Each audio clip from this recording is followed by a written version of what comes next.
Hello everybody, and in this video we will learn the basics of conditional formatting in Excel. Well, conditional formatting can help you in visually organize your data and derive meaningful inference out of it. Like in this data, we can see the performances for the month of January till September, and the target was 100 and the achieved was this much.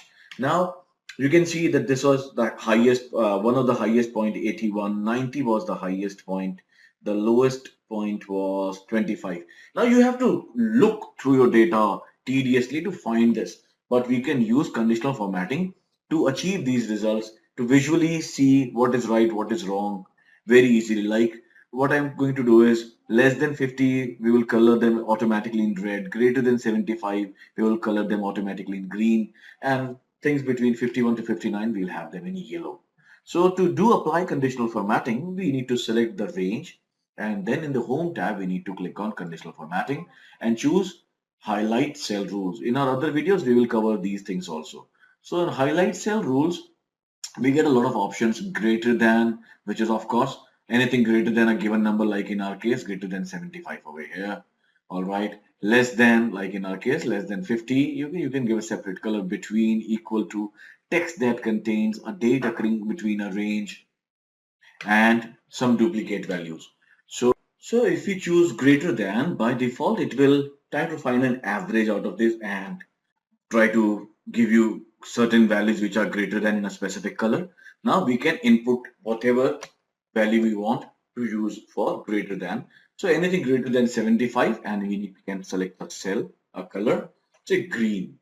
So this is for greater than. So anything greater than 75 would be colored in green color. Now let's try to find less than. So we again select this range, and now we can even give it a value, all right, from a reference. Like anything less than, we want 50, correct? We don't have 50 mentioned over here, else we would have selected it. Or say anything less than this one, and we fill it with red color. Sure. Anything less than 51 is here, so instead of this I make it. And anything in between,